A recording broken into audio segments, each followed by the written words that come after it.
The moment you stop chasing approval, something shifts in a way most people never notice at first. Not slowly, not subtly, but instantly. Beneath the surface, the world begins to treat you differently.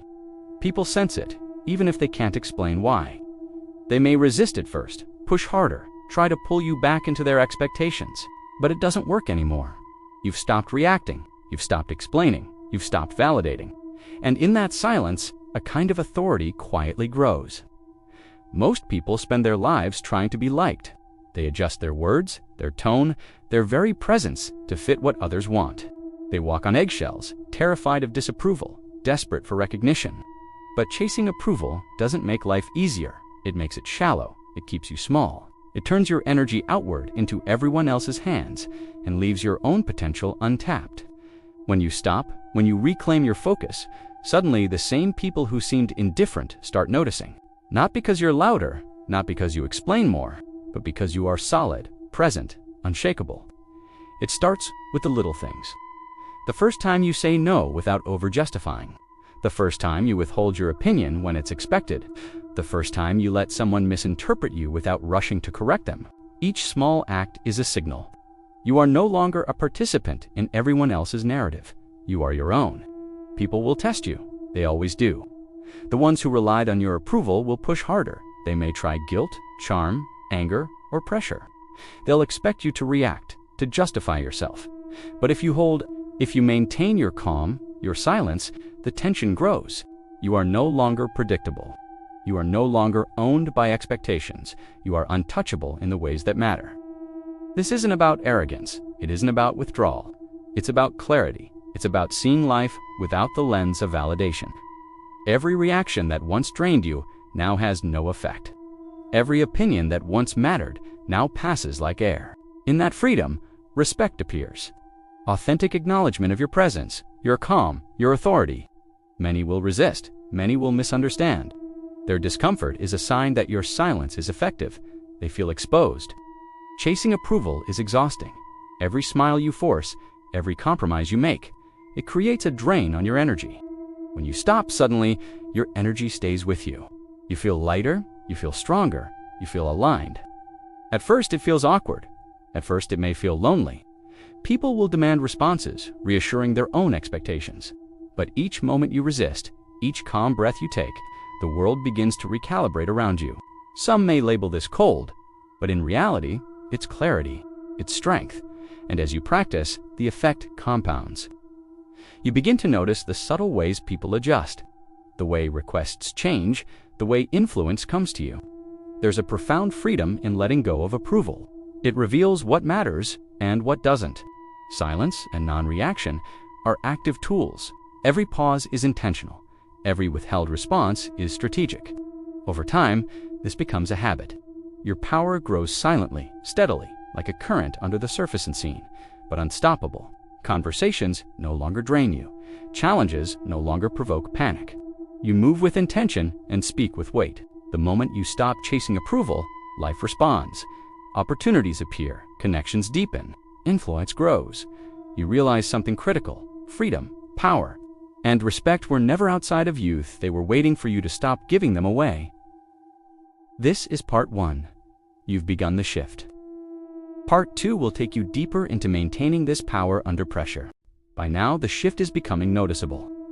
The moment you stop chasing approval, your presence begins to carry weight in ways most people fail to recognize immediately. They sense it, they feel it.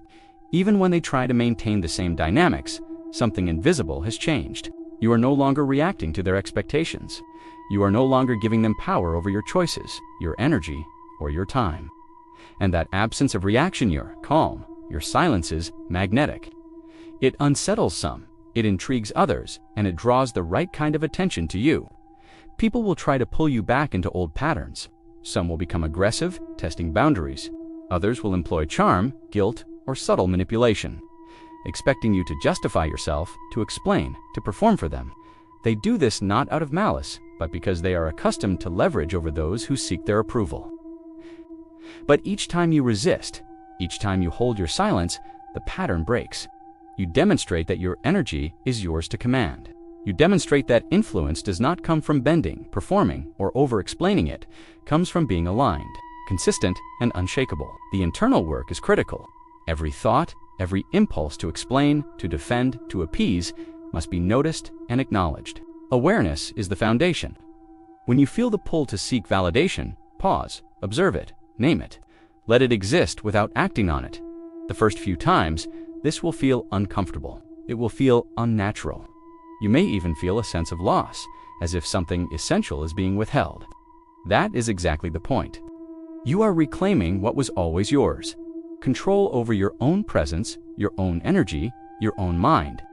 In this phase, you begin to understand the true psychology of influence.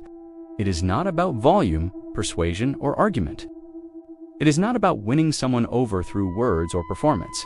It is about control without force, about quiet authority.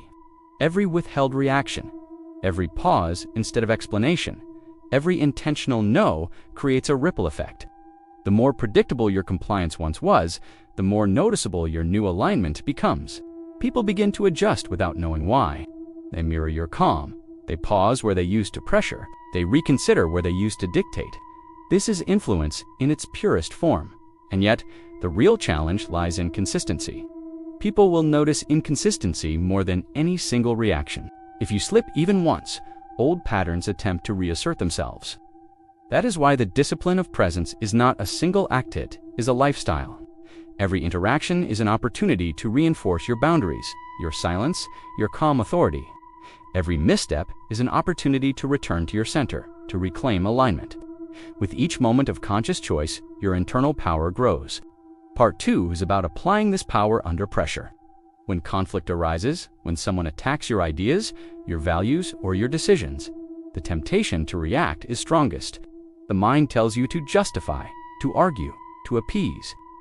But the strongest influence comes from composure, timing, and subtle action. A pause before responding, a measured word rather than a flood of explanations. A silent gaze instead of immediate rebuttal. These small acts carry more weight than any lengthy defense. They demonstrate presence, confidence, and unshakable authority. It is also a test of patience. People are accustomed to immediate reactions, to quick validation, to constant reassurance. When you withhold it, tension rises. You may feel the urge to give in, to restore equilibrium. That is natural. But every moment you resist, every pause you hold, teaches not only others, but also yourself. You learn that your value does not depend on their perception. You learn that influence is earned through presence, not through approval seeking. You will start to notice subtle shifts in relationships. Some connections will deepen, others will fade. This is natural. When you stop giving energy to those who drain you, space opens for meaningful interactions. The people who respect your alignment will step forward. Those who once relied on your compliance will either adapt or remove themselves. This is not manipulation. It is the natural law of boundaries, authority, and focus.